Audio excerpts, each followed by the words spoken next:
Take it over.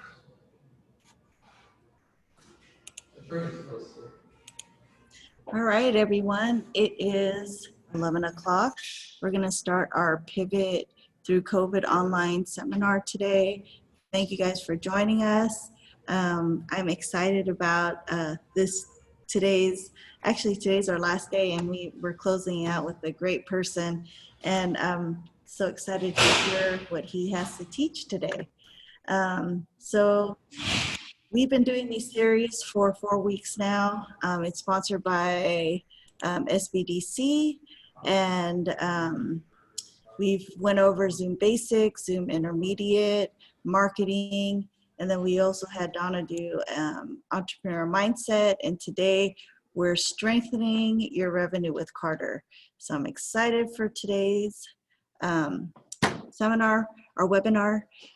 We have a disclaimer from SBDC. It's just information that is provided in this webinar is supplementary material, some legal stuff that needs to be put in there. The San Joaquin Delta College Small Business Development Center is hosting this, and so these are the guidelines. For that, if you need to read more about it, I can send it to you. And so we have strengthening your revenue again with Carter Welch. And Carter, do you want to take it away? Great. Sounds great.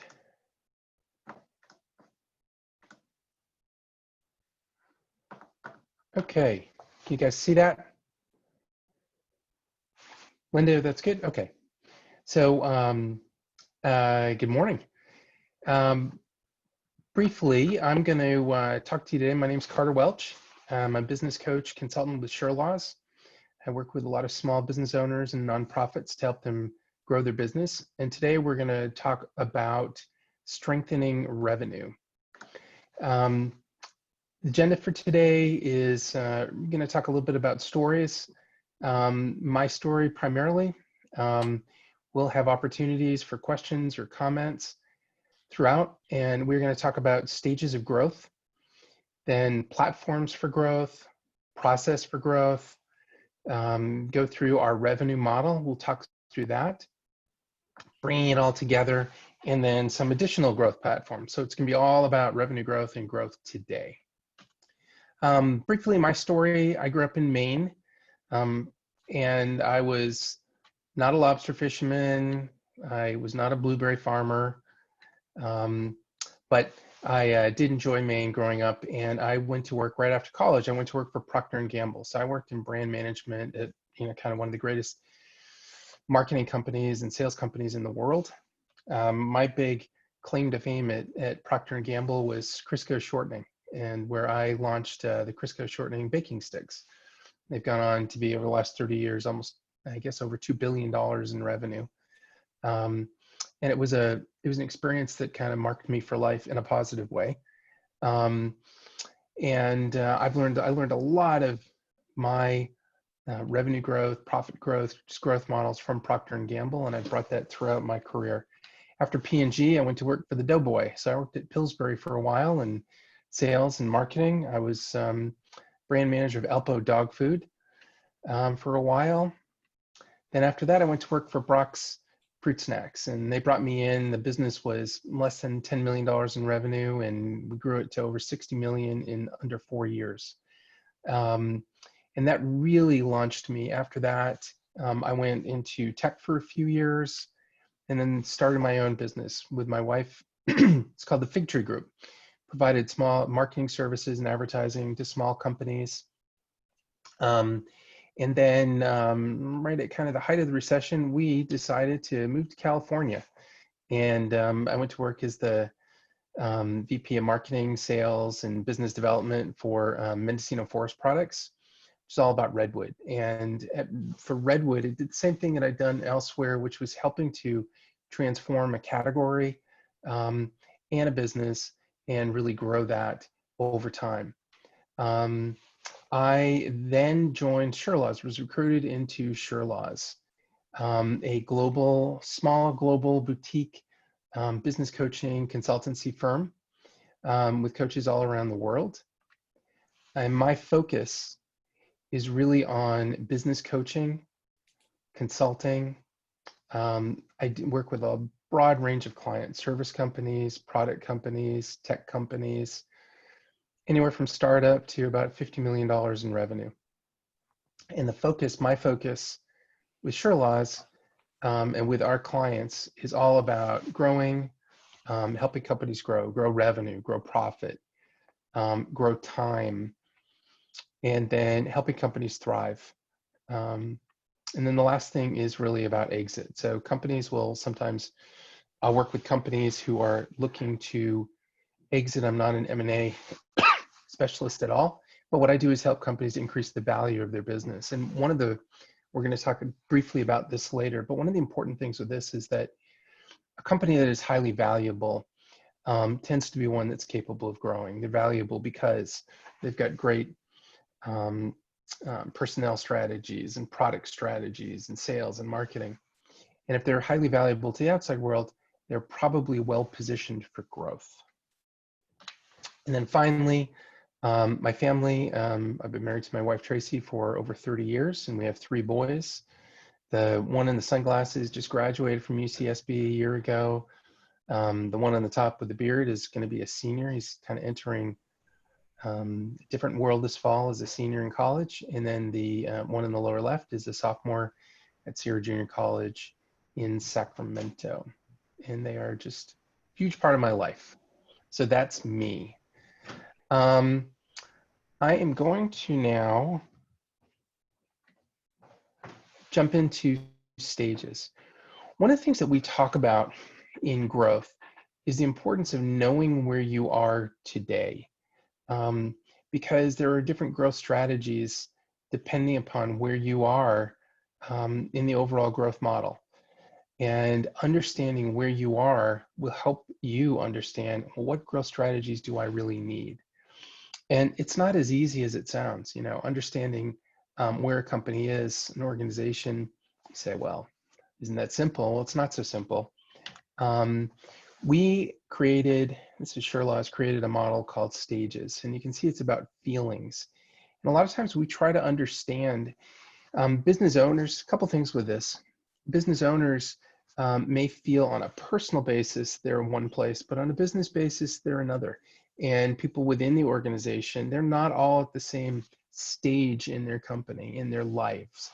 So we talk through stages, and there are really 5 broad stages of growth that we've identified. One is obviously startup, and you can see there's a brick wall there. We call that the first brick wall. I'm going to draw a little bit, so I apologize because I am not much of an artist. But anyway, you come to this first brick wall here, and this is just all about selling and moving beyond that. Then the next stage of growth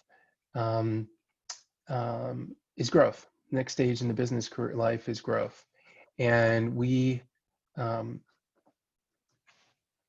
move into advanced growth, hopefully. But this place right here is the second brick wall.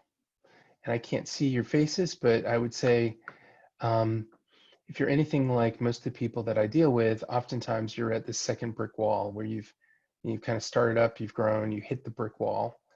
And advanced growth is an option. The other options are plateau or decline. And sadly, I read a McKinsey report that said 75% of companies, once they hit that brick wall, they end up declining because they've gotten to a point where they're not sure what to do. And if you want to understand where are you on this, if you think back to when you started your business, how did you feel? You probably felt excited. You quickly moved into feeling a little frantic. And then you wanted to invest. And then you felt, well, we had to invest to get through that brick wall. You get on the other side and you hit a period of good times where things are a little bit more relaxed. As you get here, you start growing, we call this payback. This is the time where you buy your boat, or you buy a car, an extra car or something really special. You get beyond that, and now you're up here in this area, and frustration starts to creep in. You then move, there's stress, and you can become disillusioned, and you're in the second brick wall. Moving beyond that, what happens here, most times companies start to do research. Might feel a little bit re-energized, and then they might feel lost still, because now they're doing things that are very different than they've ever understood. But the goal is to get up here, and just the real emotion becomes pride that, in a positive way, that you've moved through this brick wall and now you're ready to grow again. So how do you get through the second brick wall? How do you really grow when you're here? Well, we believe that so much of what happens is development of skills, that it's not so much the case that you always need strategies. We're going to talk about strategies, but it oftentimes is just skills support, skills development. And what kind of skills? Well, product skills. Oftentimes companies, if they're a service or a product company, they've been in startup, they get to growth, they get here to this brick wall, and they really don't have the experience, they don't have the skills to get beyond it, and to be able to move and to be able to grow. So the first skill is really product skill. And I'm going to talk a little bit more about product skills in a minute, but what does this mean? Well, it means understanding more about what's your product mix, what products are profitable. Oftentimes, I worked with a client who was in a situation where they had a couple product lines. One of them was profitable, one of them was really not profitable, but there was volume. And so they spent time working on the unprofitable product line that had volume. Well, they kept pouring money into that, and it was clear that it wasn't the right product lineup, it wasn't the right mix. The next skill we talk about are channel skills. So what do we mean by channels? It's routes to market. How do I, what channel am I going through? Am I going to sell, if I have products, am I selling through grocery stores? Am I selling through retailers? Am I selling online? If you're a service company, what channels to market? There are always channels that you're going through. You may work with, one of your channels may be referral partners. Channel may be former customers. You may be in networking groups. Those are all channels to get to market. And one of the challenges with channels is understanding which ones do you go after? How do you know which is the best channel to go through? And so you want to spend time here. Second big skill to get through is really focusing on channels.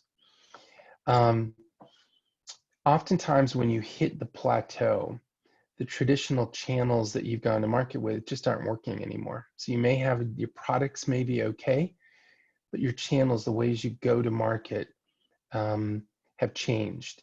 I know where everyone's talking about all the time is COVID, but in a COVID and hopefully post-COVID environment, the channels that you approached, 6 months ago, may be totally different from the channels that you're approaching today.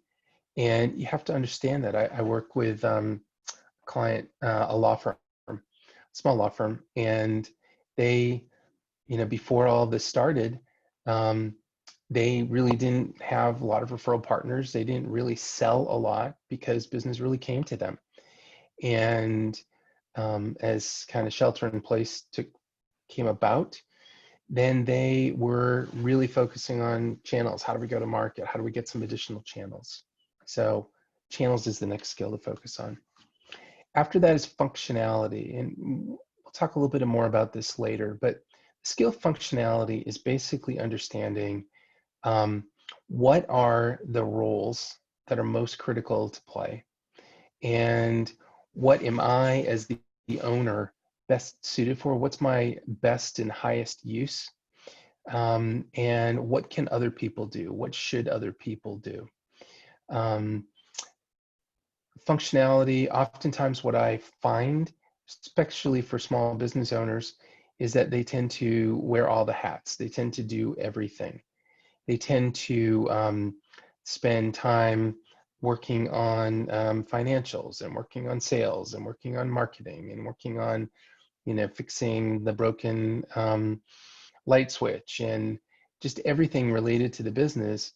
And what we find is oftentimes, typically, um, business owners spend a ton of time on the operations, on the infrastructure of the business, but they tend to be the ones who are best suited for selling and building the business.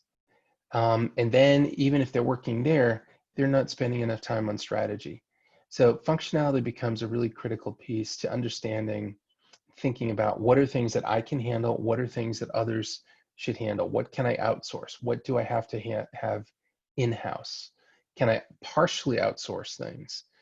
Sometimes there are people called fractional CFOs, chief financial officers, who may consult with a business, once a month for an hour or two.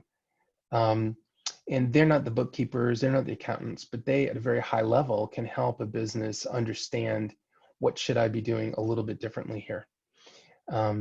So that's one example of functionality and outsourcing some functions for your business.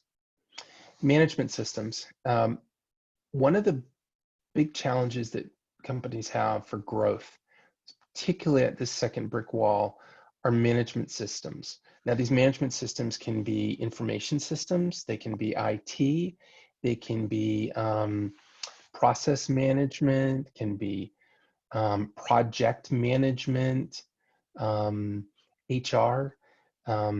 Oftentimes, what happens when a company is down here in a rapid growth mode, the people they need, are very different, pardon my art, than the people you need here.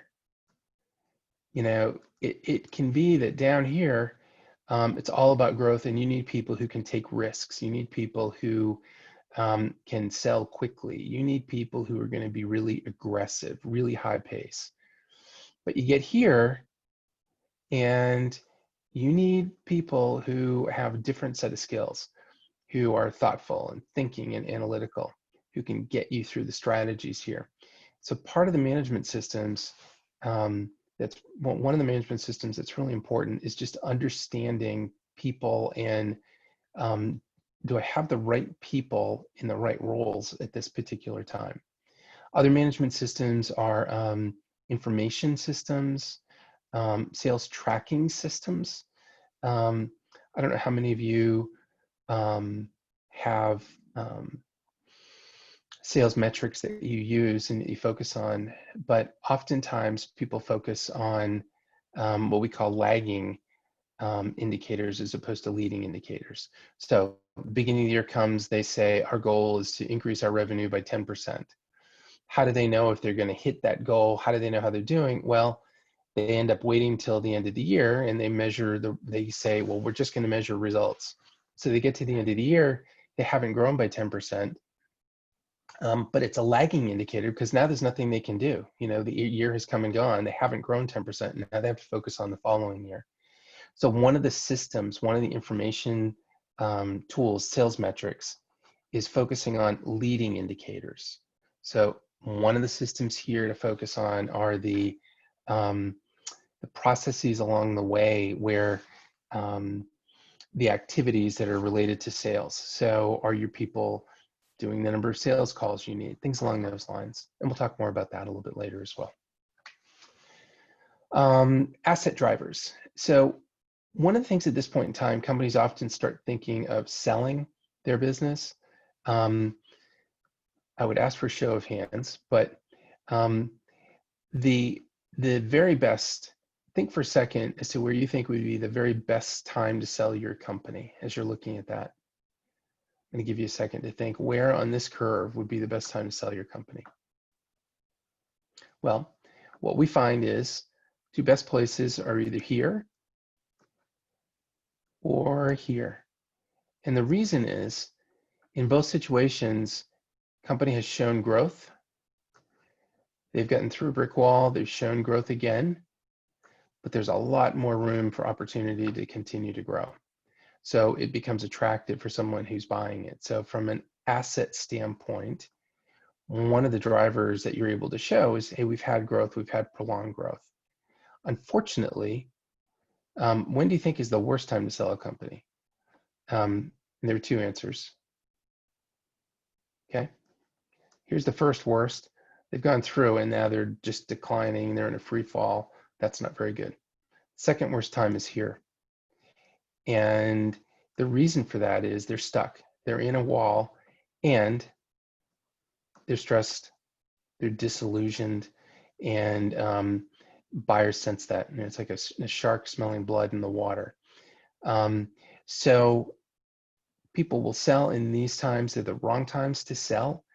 So if you've hit that brick wall, the best thing you can do is try to focus on getting some growth, these 5 areas to get you on the other side. And the asset drivers, you may hit this place and say, I really need to sell, but I'm going to be a lot better off if I can just get here.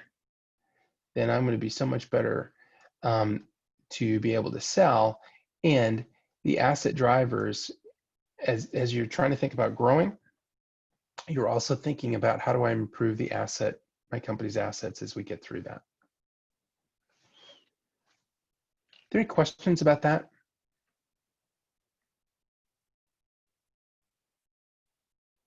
Okay. So just real quick, Carter, if Sure, Eric. anyone has any questions, just raise your hand and then I'll stop Carter and then you can ask your question live. Okay. Great. Perfect. Or make comments. Okay. So one of the other things to think about on this stages model, and you can draw that, it's not a difficult thing to do, but kind of understanding where you're at. One of the reasons why it's important is because there are different platforms for growth depending upon where you are. So if you're down here, you're totally focused on creating growth platforms. Here, you're starting to grow. You've built those platforms, now you're growing, so there's more growth than platform. You get up here in the growth, rapid growth, it's almost exclusively growth. But you have to be thinking now about, even in this stage, you really have to be thinking about platforms. How do I build some of those platforms so I will continue to grow? One of the reasons why people hit this brick wall, one of the really big reasons is they get into rapid growth mode. They haven't thought through how do I address all this need, all this volume, all this revenue, how this sales. And so they hit this period and they're just going crazy. They're making money, payback is great, but it's very difficult to get any time to do anything. So they're not thinking about the platforms. Whereas if they were thinking more about platforms here, then they'd be able to hopefully breeze right through this wall. So one of the recommendations on growth strategies is when you get into this point where you're rapidly growing, is to think through platforms. Things are going well. That's the best time to be thinking about what platforms do I need to grow. And we'll talk about platforms in a minute. When you're in the second brick wall, it's all about platforms, foundations for growth. That's what it's all about. And then once you get through, hopefully you're going up, you're just going to continue to go through. You'll go through growth and platform and growth and platform and growth and platform, because you never really grow in an absolute straight line. You'll get to peak and then you'll fall and you'll have to work on platforms again, and you'll grow and then you'll work on platforms again, et cetera, as you're going through that. So understanding where you are in your journey, where your business is, helps you define, what should I be working on? Do I need growth platforms? And if so, what kind of platforms do I need? Okay, platforms for growth. We're going to spend a few minutes talking about different kinds of platforms for growth. Okay, first platform that we talk a lot about is a strategic platform.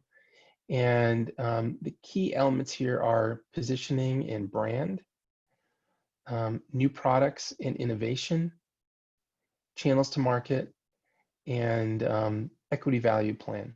And I'll talk briefly about these, and I'll talk more about them, kind of expand upon it a little bit later too.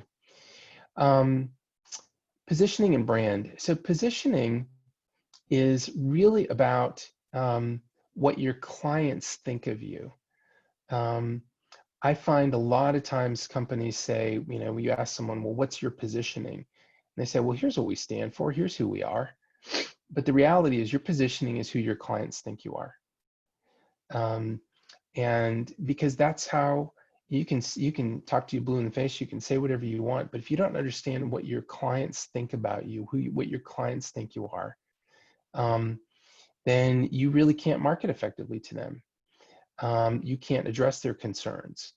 So one of the things at this point, you know, in a strategic platform that we strongly recommend is talking to your customers. You can hire someone outside to do that. You can do it internally. You can have a friend do it. But it's no more complicated than getting 20 minutes with your customers and just asking them questions and just saying, hey, we're looking to modify our positioning and go out to market effectively and understand how we can really position ourselves for growth in the marketplace. And I'd love to ask you a few questions that could help us. And these questions you're asking are all about their experience with you. And sometimes people find it easier to have outside people help them in doing this. Sometimes your clients will be a little bit more open to telling the truth if you have someone outside doing it. But anytime you use someone outside, it costs money, so you can do it yourself. And positioning type questions, you know, why did you first start working with this company? What was it that stood out for them? What set the company apart as you were evaluating? What were the goals that you were seeking? And then how did the company perform? How did it deliver against those goals? Another really valuable thing to ask is, would they refer you? And if they would, what would they say about you? Who would they say is your ideal client?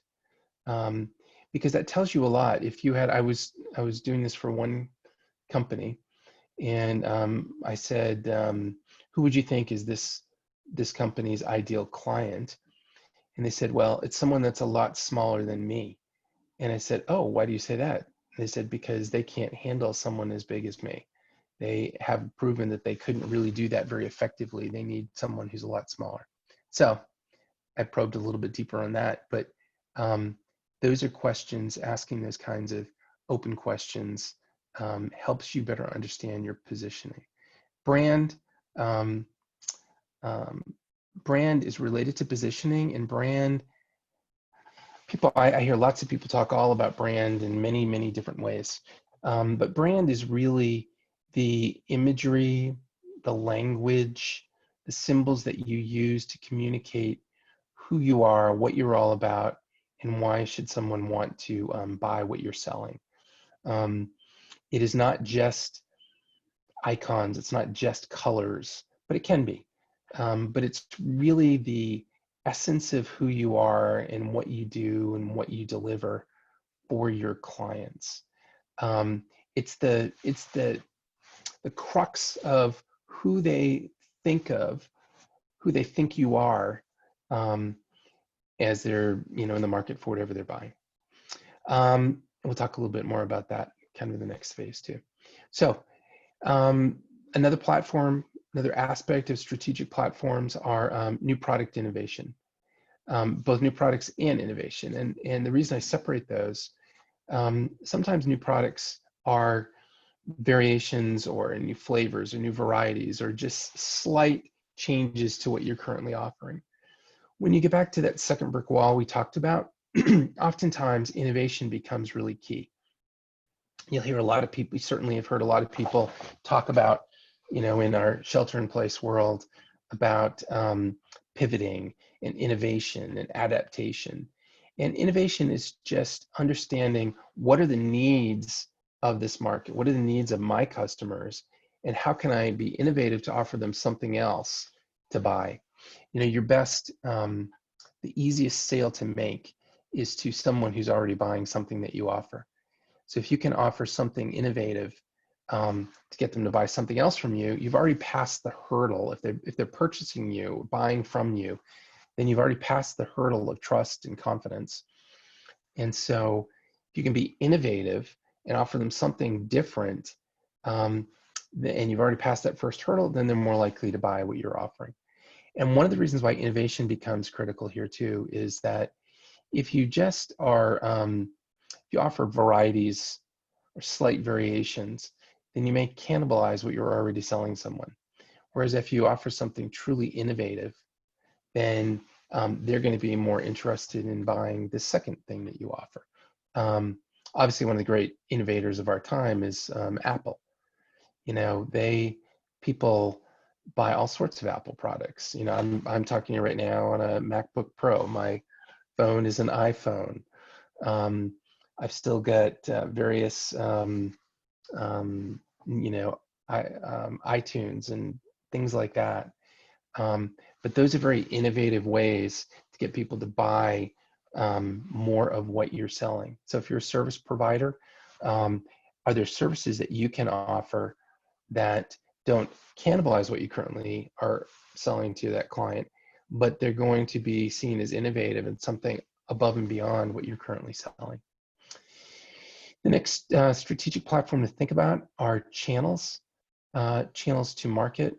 And we'll hold off on that and talk to that a little bit later. Equity value plan is just understanding the equity in my company. How do I increase the value of my company? How do I make it thrive more? And if you think strategically about that, then that can help you. That can help you quite a bit as well. Okay, second platform. So the first is a strategic platform. Second one is really called revenue platform. And in revenue platform, a lot of this is about product pricing. So you have some product strategies, but how are you pricing? Do you need to make changes in your product pricing strategies, packaging strategies? And you may not be selling a product, maybe a service, but you still have to price it and you still have to package it in some form or another. And they can make a huge difference. Sales conversion is this part of the second platform. You may have channels that you've thought about, but now how are you going to convert sales? How are you going to convert someone to buying the product that you're selling? Design and delivery is another part of the revenue platform. Design of your product, delivery of your product, whether it's a product or service. And then client services and loyalty become really important. A lot of times, one of the simple ways to grow is to stop giving things away for free. That a lot of companies give just way too much away for free. And they're missing, they may go into this, you may go into this and you say, well, I just give that away. It's kind of simple for me to do. It's not that big a deal. But in reality, it may be highly valuable to your client. And when you're pricing, kind of going back up to pricing, you shouldn't be pricing to just recoup your expenses. Pricing where you can really be profitable is pricing to the value that you're delivering. And so understanding in client services, what do they value? What do they need? What's really effective? What's not effective for them becomes a really valuable piece. Okay, third platform, third of four, is infrastructure platform. And this is about productivity and efficiency. If you think about infrastructure, sometimes people think, well, I just have to build, I have to have a lot of infrastructure. If you think about the purpose, the context for you doing anything in infrastructure, it should be about productivity. How do I make this more productive?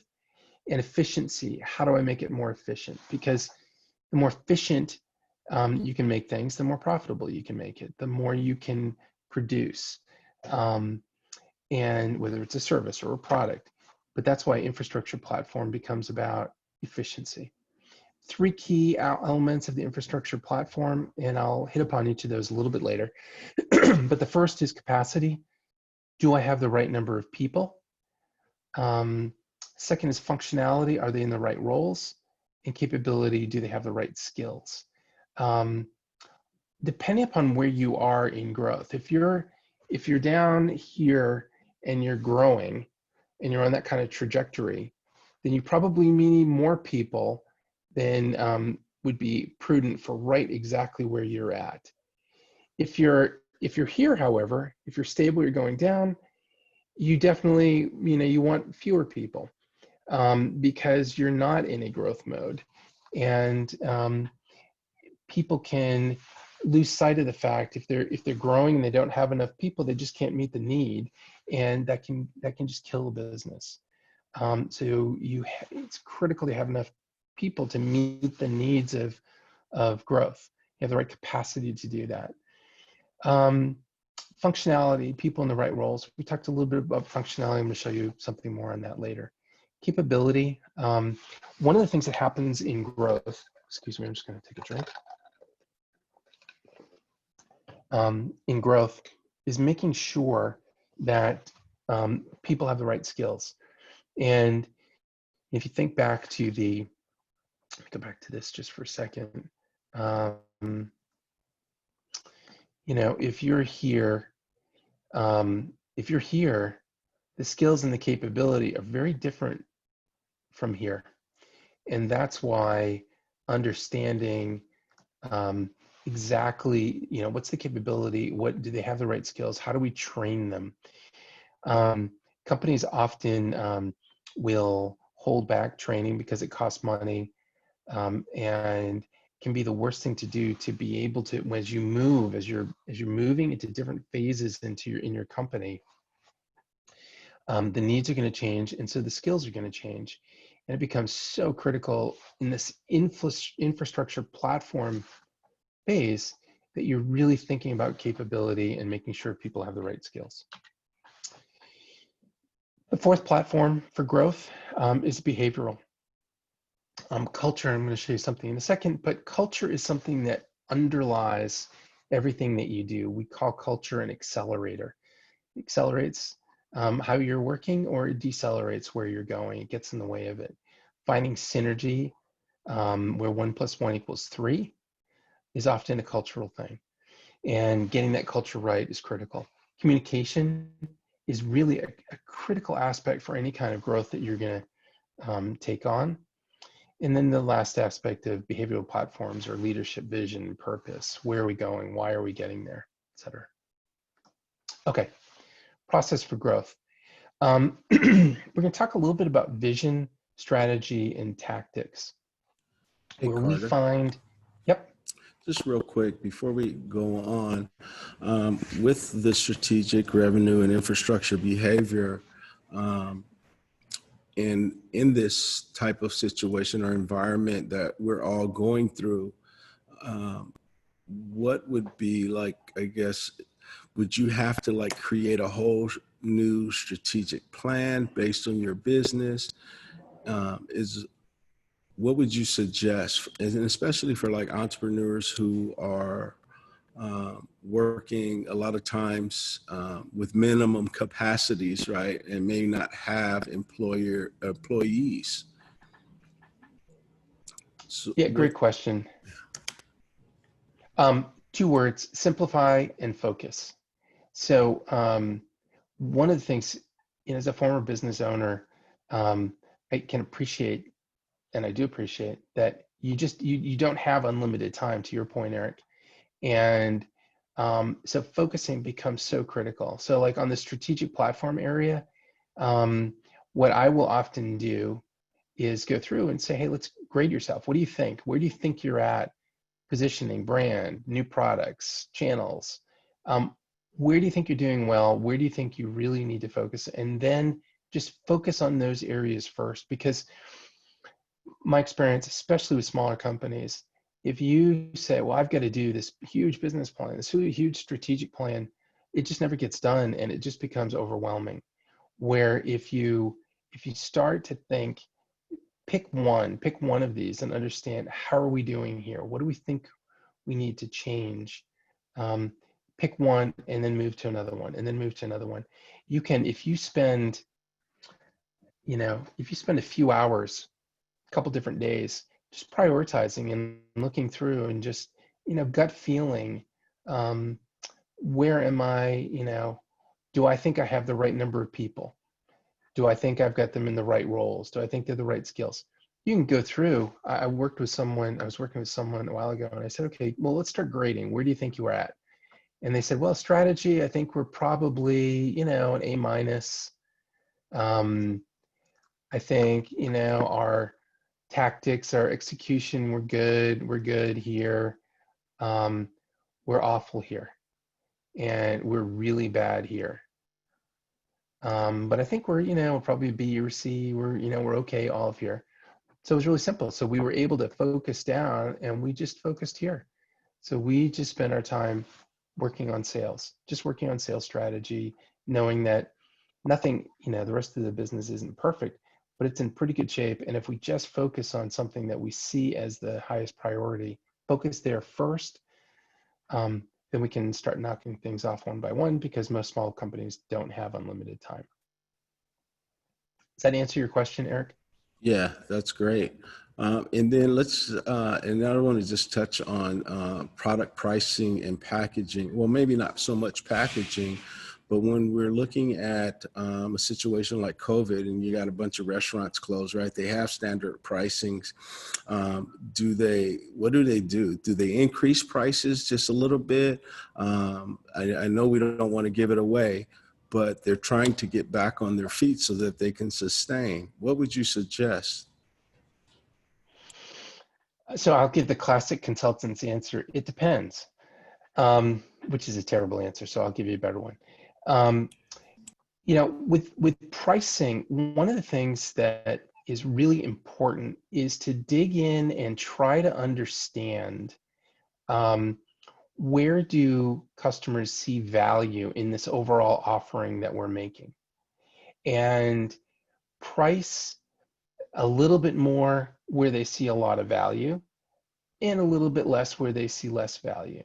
So, as an example, trying to think of a particular example, but use your restaurant then. Again, if people really value, I don't know, the salads, that this restaurant is renowned for having amazing salads, then maybe you can price up the salads a little bit, but keep the entrees lower. And and you start thinking about, talk to customers and say, well, what do you think about with pricing? My guess would be that for a restaurant, most people go in and they look at a menu and they see the price for entrees, and that's how they understand whether a restaurant is too expensive or not. So if they're great on salads, then great, keep your entree prices where they are, or even cut some of those entree prices and say, hey, we're super excited. We've been able to cut some of our prices out of sensitivity to the marketplace. But then they're increasing the prices on some of the products that people see as being really valuable. Breaking apart your services is really helpful. I was doing work for a marketing services company, and they said, Carter, some of the things that we offer in this broad package of services, some of our clients don't want to pay for it. They don't really see any value to it. But then some of the other things that we're not even charging for, they seem to get a lot of value out of it. So that, in that case, it was doing two things. One, it was packaging. It was repackaging what they were providing, and then pricing where there was real value. And that became a real, that became a way for them to increase their profit and sell more people on what they were doing. So that was a good thing to do. The other thing, in a time of more difficult economic times, risk is a big deal. So risk becomes a bigger deal in an environment like this. So one of the things you can do with pricing is reduce the risk. So, guarantees can be a good thing, or depending upon what you're offering, not necessarily for a restaurant, but if you're offering some sort of services, offer a success fee. So you say, hey, look, we're going to lower our prices a little bit, and we're going to take a smaller upfront, but we're going to get a little bit more, if it's successful. And, I find business owners like that because they're comfortable paying if they're going to get results. They're nervous about risk. So if you can shift the way you price a little bit, then that makes it more effective. The other thing in product pricing, particularly now, is to figure out how can you really differentiate the pricing options of what you have. So people have heard the term good, better, best. Well, we have a good option, we have a better option, we have a best option. And it's a great example. That cars are a great example, right? If you want to get an XM radio in your car, you can't just buy the option for XM radio. You have to spend thousands of dollars more for a deluxe package that has XM and everything else. When you're offering your services, excuse me,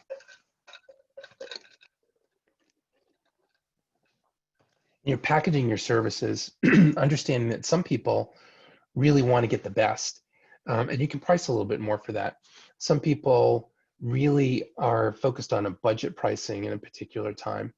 Then you can focus on offering an option that doesn't have all the bells and whistles of your higher priced alternatives, but give them a way to get connected into you to buy what you're selling along the way. More questions about that, Eric? Oh, that's good. That's good. I like it.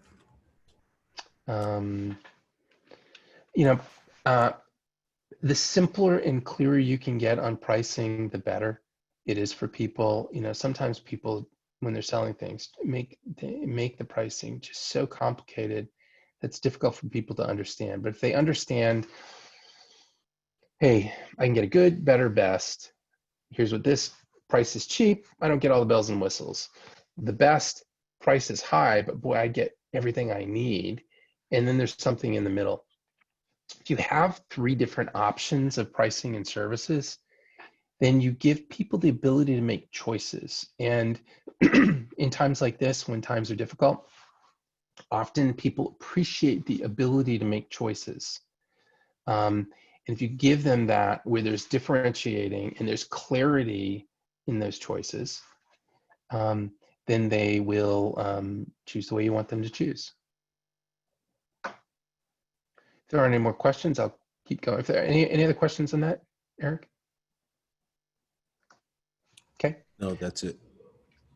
Okay. So start talking about vision, strategy, and tactics. So vision is all about why. Why are you doing something? What are your desired outcomes?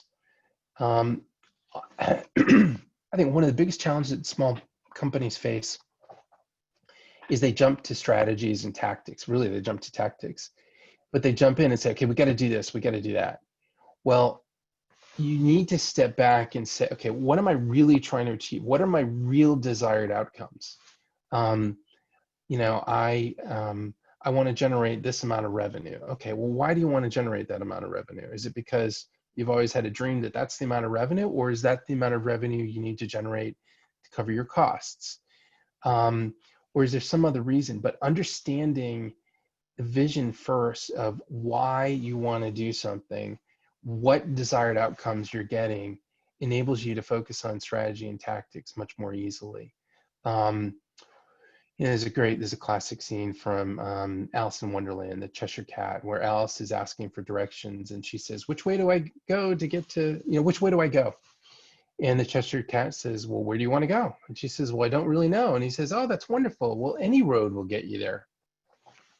And it sounds funny, but it is so true that as small business owners, we don't spend enough time really thinking through desired outcomes, the vision. Where are we really trying to get to? Why do we want to do this? Well, what are we trying to get at?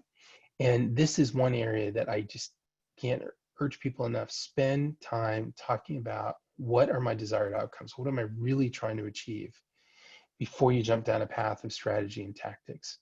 And that vision, those desired outcomes, there are two big pieces. One is commercial and one is cultural. The commercial outcome is a financial one. Production, what do we want to achieve financially here? Market share, revenue. But the cultural outcome is really critical. A lot of times I find a lot of business owners who say, well, we're doing okay, we're making money, but I've lost my marriage because I've put so much time into this business. I was so busy thinking about money, I neglected my spouse or kids. Yeah, I got into this. I decided to go down this path with my business, but I didn't have any time for my kids. And that's time that I'm never going to get back. So as you think about your vision and your business, it's so critical to think about the commercial outcomes and the cultural outcomes. And then the last thing here with vision is your values. And understanding, okay, what do I really value? Yeah, I could go after this kind of business, but that's really not the type of thing that I want to get into. I don't really want to do that. It goes against my values. And when we are operating on strategies and tactics that are counter to our values, it kills our energy, any momentum, our real desire to be successful if we're going counter to those things that we really value. Second of the vision, strategy, and tactics is strategy. And this is far and away the biggest area where small businesses don't spend enough time, is thinking about strategy. They will say, hey, I kind of know where I want to get to, but we just got to do something. We don't have time to really sit back and ponder our navel. We don't have time to sit back and just get in all the details and really think about everything. We just got to do. We got to act. We got to move. And oftentimes, business owners and entrepreneurs, if they do have employees, they get the most frustrated because those employees can't do things exactly the way the entrepreneur wants to do it.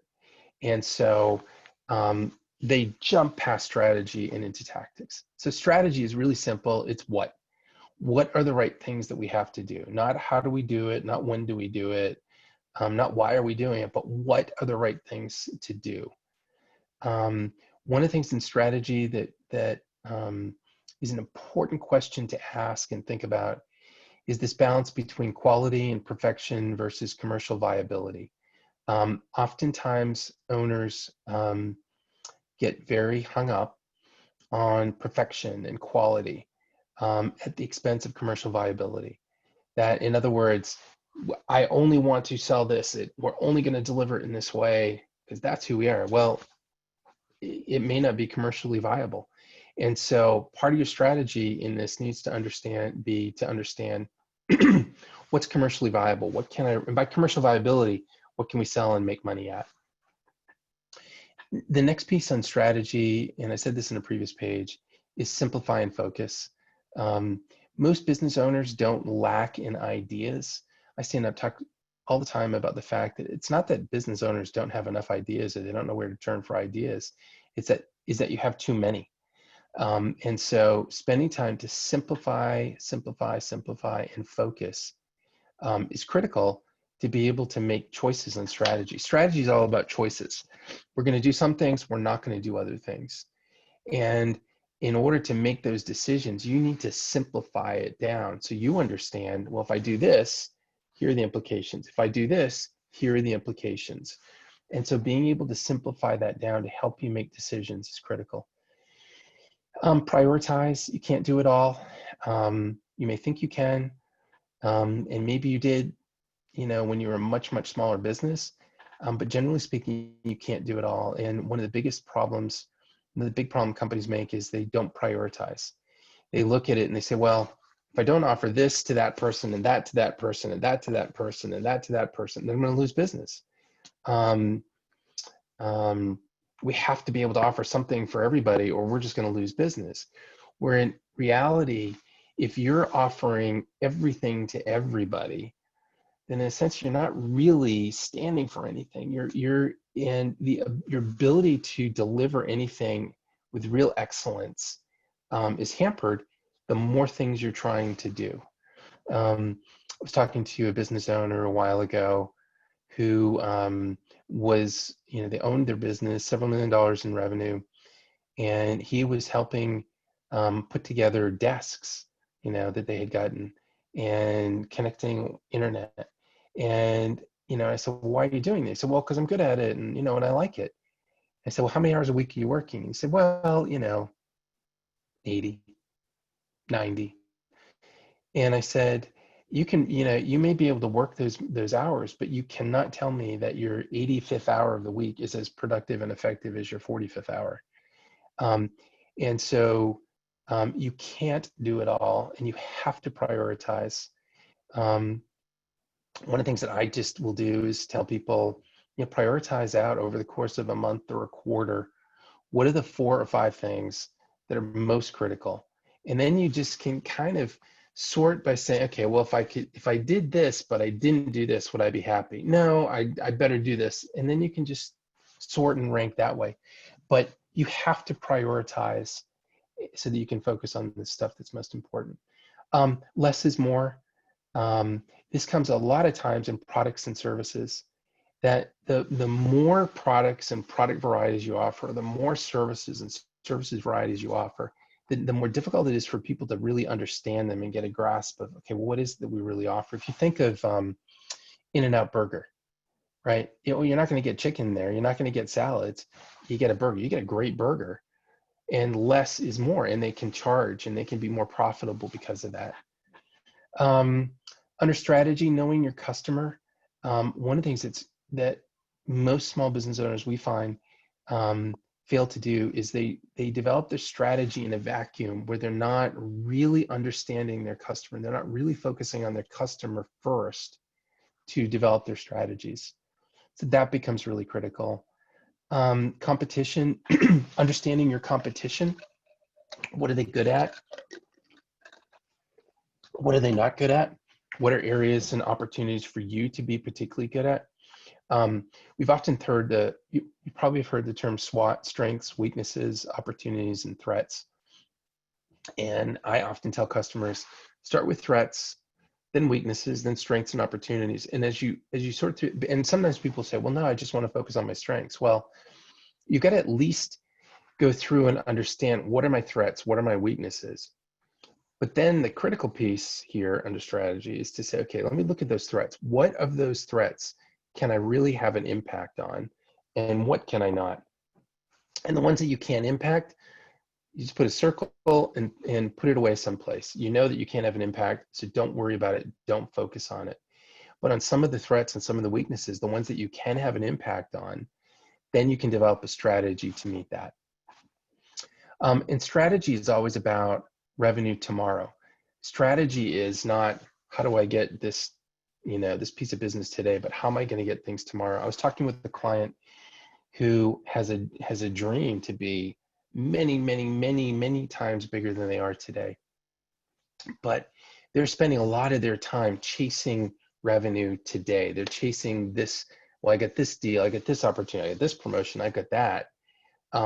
And each of those little things may add up to something positive, but it takes away their ability to really grow the way they want to grow and think about revenue tomorrow.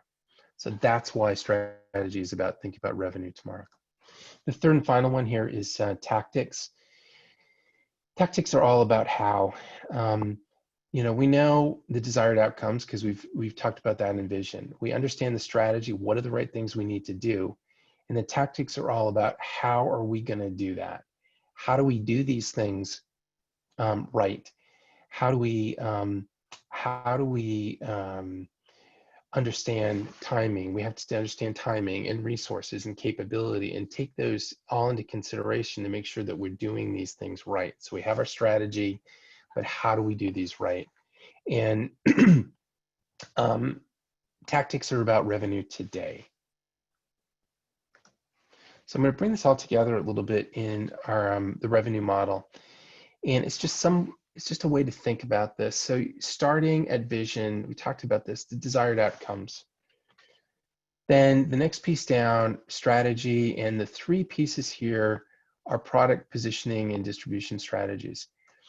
And I put dual arrows here. Some people say, well, we need to know who we are and what we stand for.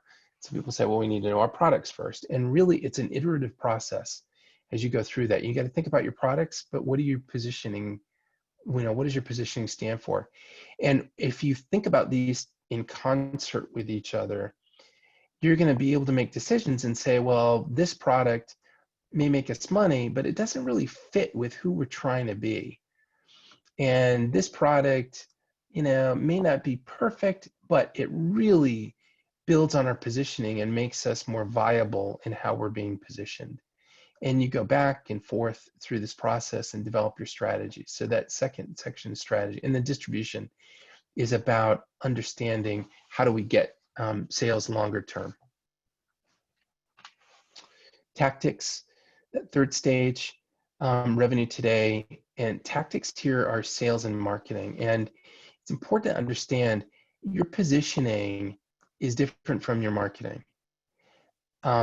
And you have to get positioning first. You have to really understand, how are we positioning ourselves? What do we stand for? What does our brand look like? And then you get into figuring out how to market and sell that. Some of the things where I see people falling down on marketing is they jump at things that come, shiny objects. Well, we got to get a website. We got to get this. We got to do that. If you go through the marketing process and focus on your desired outcomes, then build your marketing to your desired outcomes, then you're going to be much more effective. And don't worry, you may not need this and this in the strategy. You may not need a deep social media strategy based upon what your outcomes and what are your strategies broadly to go to market and how you're going to grow your sales. Metrics on sales. I do talk a lot about the fact that one of the big mistakes owners will do in selling is how they compensate salespeople. So, you've heard the term, you get what you pay for. Well, it's the same thing in sales. If you want, I was talking with someone the other day that they really want group sales. They want salespeople working together, collaborating. But the way they were compensating was just for individual performance.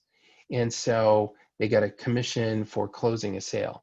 They didn't get any commission. They didn't get any compensation for selling together. And so compensating people in sales based upon what you want them to do is a really critical factor here. What else with sales? 4 key things to think about with sales are your territory. So territory management. What's this territory? How do I think about the territory? Second is opportunity management. How I have a few opportunities. My goal in getting leads is to get opportunities. So once I get an opportunity, I want to make sure that I'm focusing on that opportunity. That becomes a much bigger priority than lead generation, is an opportunity, and how do I manage that opportunity? Third one is account management from a sales standpoint. Your best, most profitable, easiest sales are to your current accounts. But a lot of times it's easy to neglect them. Well, they're already a customer. I'm so busy, I can't focus in on them. They are the most critical people to focus in on, so you can keep them, so you can sell them more products and services down the road. And then the other sales management piece is call management, understanding how do I make my individual calls more effective? And if you break down your sales management into territory, opportunity, account, and sales calls, then it makes it easier to go in and hone in and strengthen any one of these. Production, whether you have a product or a service, is all about you're still producing something, and working through and understanding production. What are the issues? Continuing to periodically tear that apart is a critical piece for growth. Delivery of your services and products is something where there are two things. One, the delivery of your products and services may be the last experience that your customer has with you. So it needs to be the most important opportunity for you to communicate your brand, leave a lasting impression. And then client services, understanding what you're going to give away, what you're not going to give away, is a really important piece here. One of the things with customer service and client services as well is understanding that the people who are most important to your brand are those people that are on that end line, the ones that are dealing with your customers all the time. So infrastructure, understanding infrastructure, how do you continue to get efficient, increase productivity is critical. And then culture, talked about culture as an accelerator. So in this entire model, if your culture is strong, then this goes smoother. If your culture is weak, then this goes poorly. So what do I mean by culture? Culture is just how people interact, how they communicate. Do they feel like they're in a collaborative environment? Do you let people make decisions? Do they know that? Do they feel that? I was talking to a business owner and I was saying, you know, you've got your next level down. They need to be able to make decisions.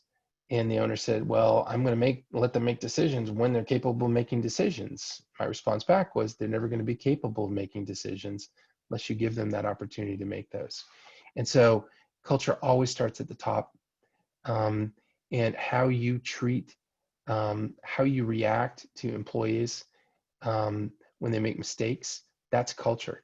One of the really challenging things in this environment of being sheltered in place is maintaining good culture. So what are some tips for maintaining good culture?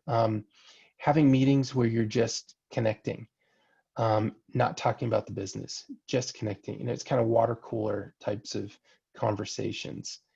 There's a concept of emptying the cup so you can fill the cup. That, you know, we all have, if you think of your employees, they've got a cup. If that cup is full of their own stuff, their own issues, their own challenges, if that cup's full, then there's no space for you to put into that cup what you need to put in. So let them empty their cup. And that's a key part of culture. Let people empty their cup so that they then have the space in that cup for you to be able to fill it.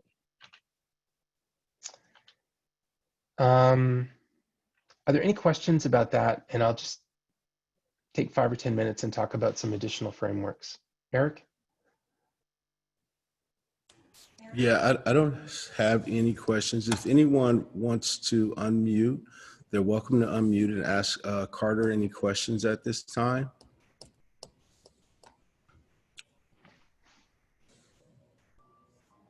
Okay, I'll keep going.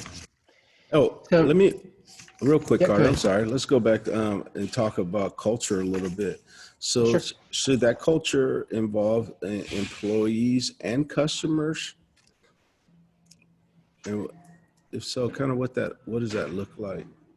Yeah, it's a great question. Yeah, the phrase, the customer's always right.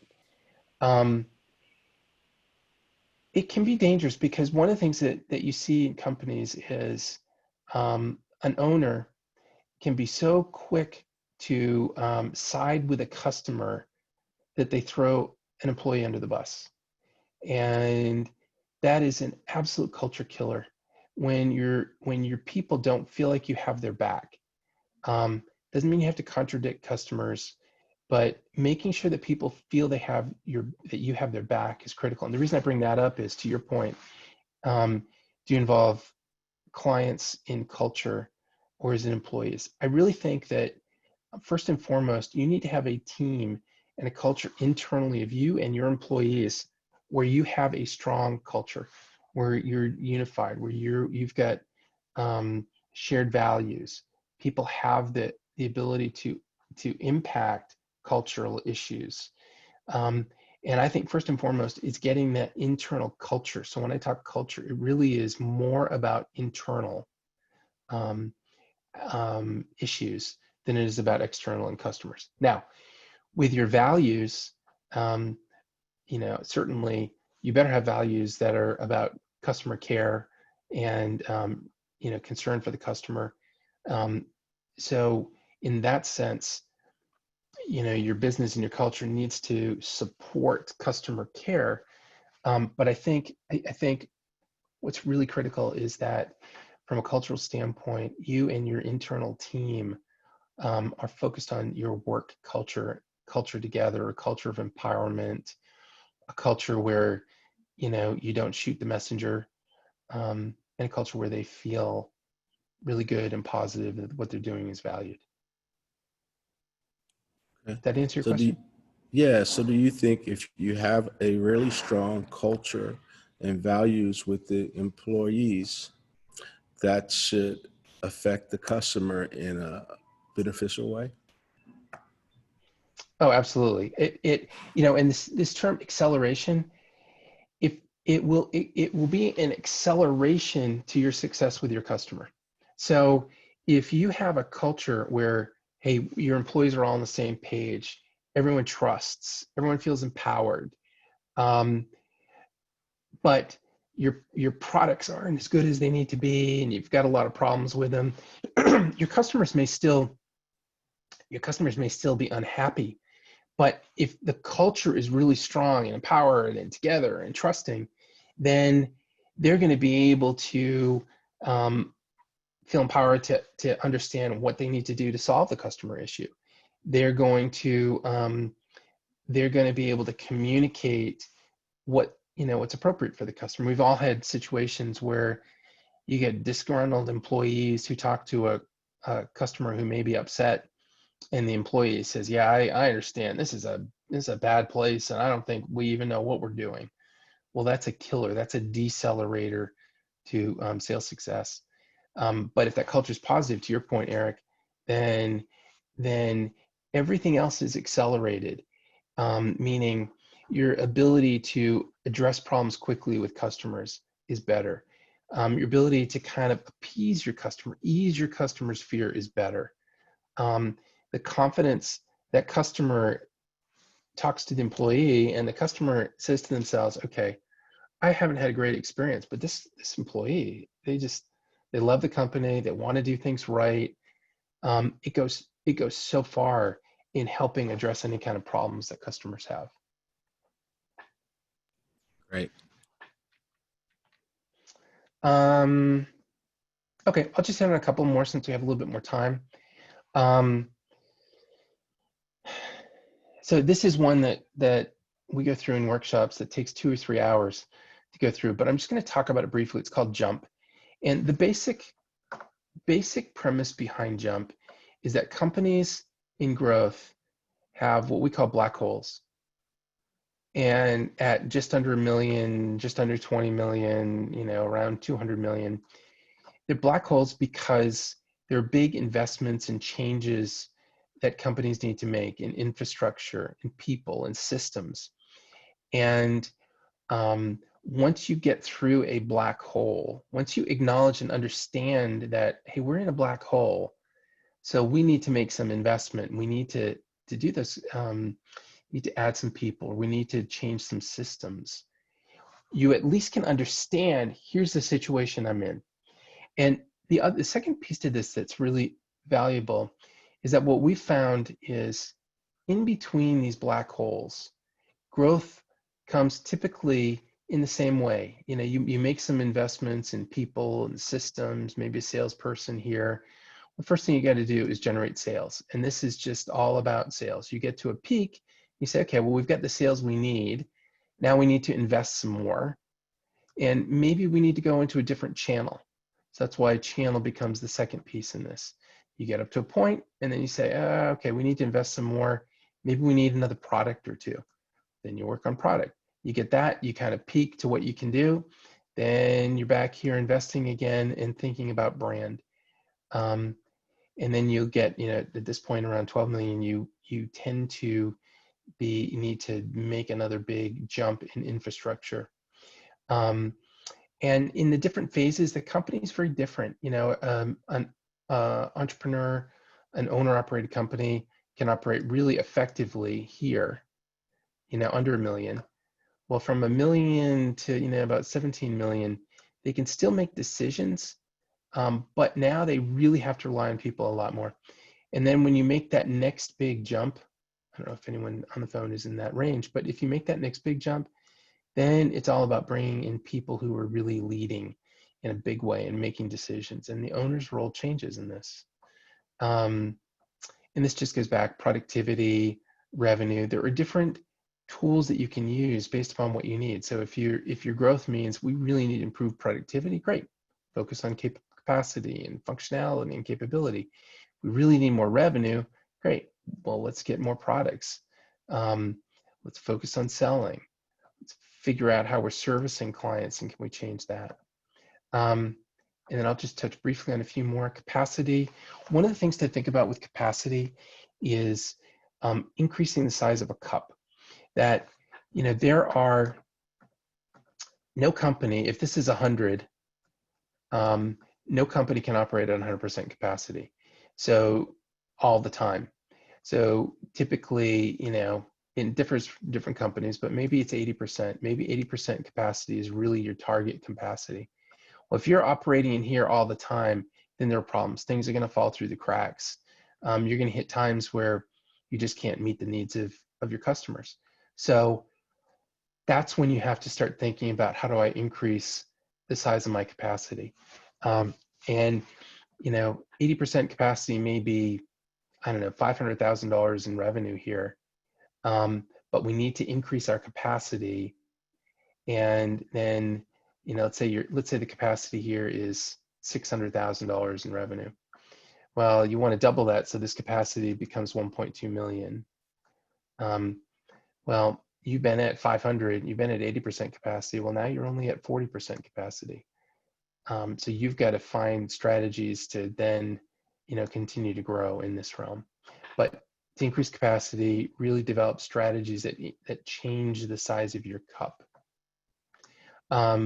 Functionality, one of the things that is really critical for growth is just going through these different areas, business support, business management, business operations, and understand where are you spending your time as an owner and where can you leverage other people to do this.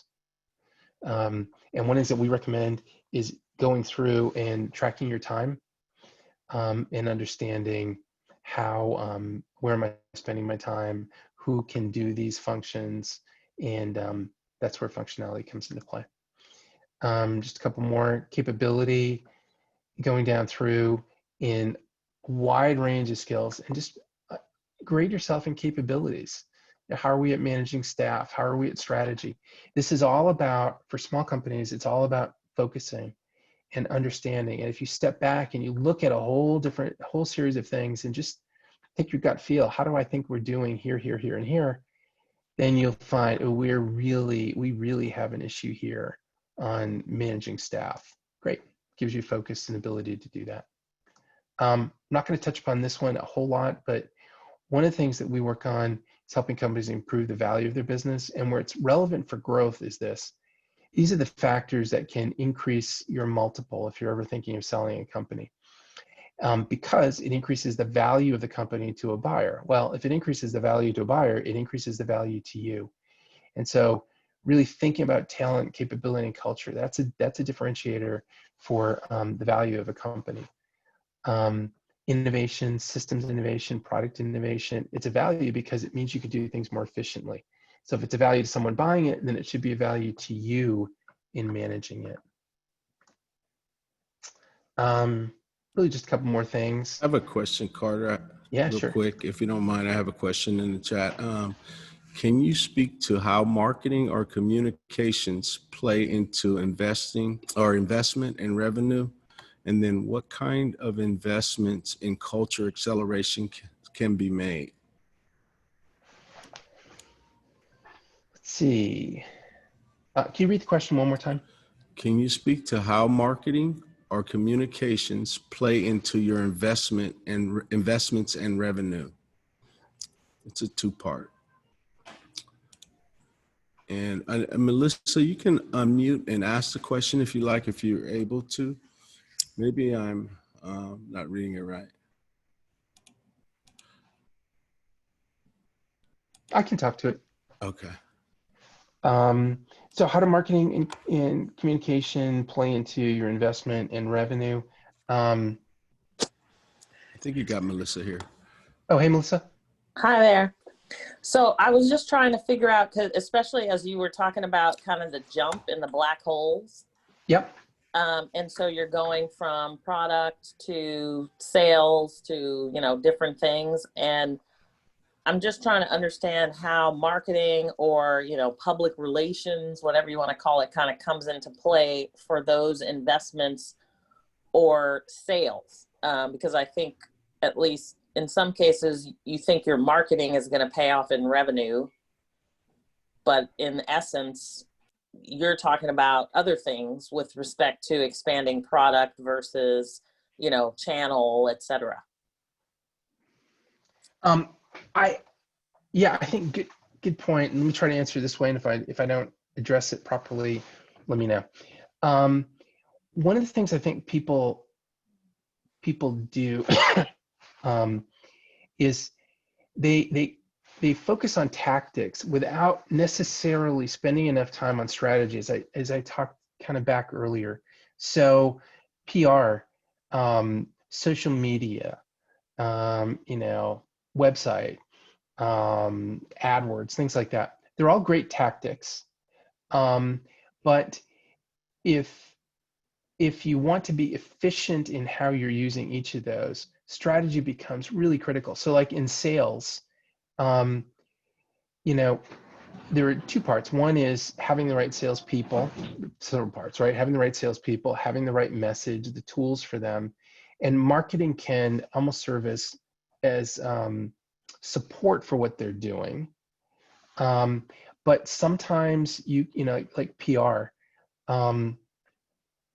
if PR supports the specific strategy you're trying to play on in sales, then it's great to do, and it can be really helpful and it can be efficient.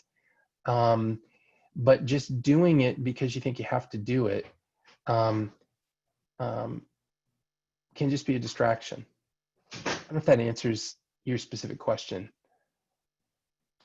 Yeah, no, that makes sense. I think in terms of it's almost just a part of every component in a supporting role rather than a strategy around marketing. Because I always think of, building a product and then you're focusing on, how you challenge your own marketing to improve sales, but essentially it's a support role that marketing and public relations is playing. Yep, exactly. And it can be, at different times it may play, maybe it's more of a strategic role, but it really can be, it's if you see it as a supporting role that, look, we're doing this in order to get this. We're doing this in order to enable our salespeople to be effective, as opposed to, well, we're just doing this unto itself. If you understand why you're doing it, then it can help you prioritize it a little bit better.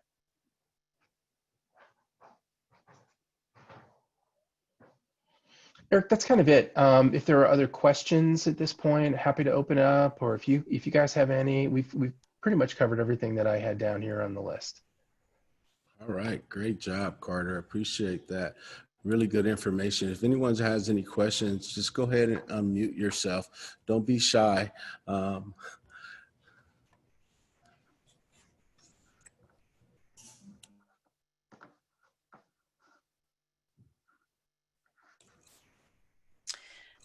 So Carter, this is Donna. The information that you shared with us, is this part of the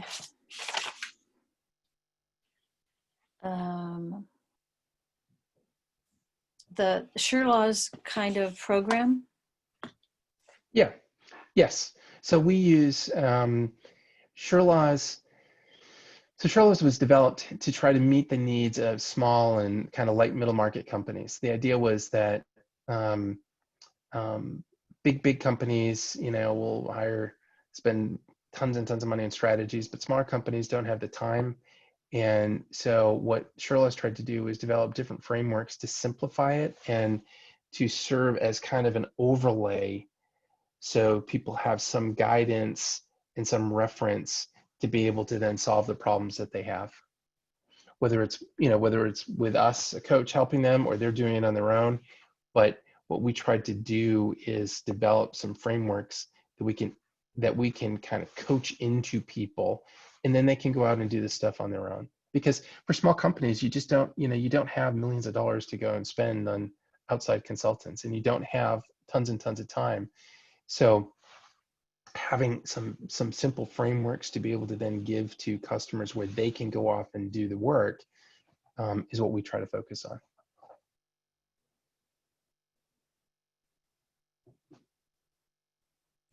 All right. Any other questions?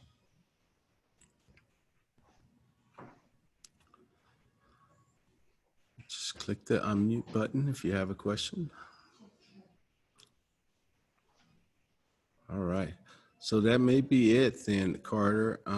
I want to thank you for strengthening our revenue and giving us some ideas and some getting our minds churning on what we need to do next.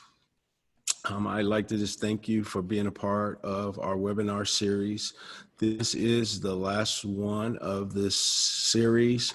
I want to thank SBDC for sponsoring this. Nate McBride is on today. And so, Nate, I'm not sure if you want to come in and say anything, but also there's a link that I put in the chat. I'll also send it out in the email to you to please fill it out. It helps us to get ideas on how the presentation went, and also give us some feedback and ideas on what types of webinars you like to see in the future.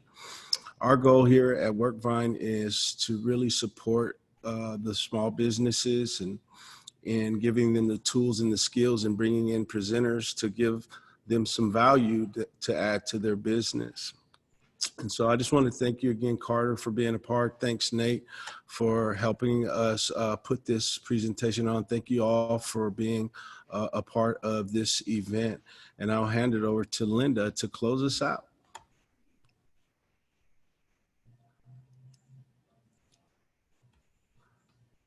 Okay, everyone. Thank you guys again for coming. I personally want to thank Carter again. He's helped us with so many things, and he's taken his time, and he's just a wealth of knowledge, a walking kind of library book for businesses. So, definitely reach out to him. He's helped us. And I also want to thank SBDC, again, what Eric said, for helping us put this on for the viewers out there to help with their businesses. And, so we handpicked our presenters that were a part of this pivot online. And so I want to thank everyone that has participated in these seminars, and we hope to bring them back, and hopefully Carter can expand and the other presenters on what they were teaching, because I think these type of seminars is what is going to help the small businesses sustain and revive and recover and build revenue. So anyways, we hope to bring this back soon, and we hope that you guys have a great Labor Day weekend, and see you soon. Thank you, Linda. Thank you, Eric. Thank you, Carter. Thanks. Thanks. You, Donna. Thank you, everyone, for being a part. Guys, have a great day.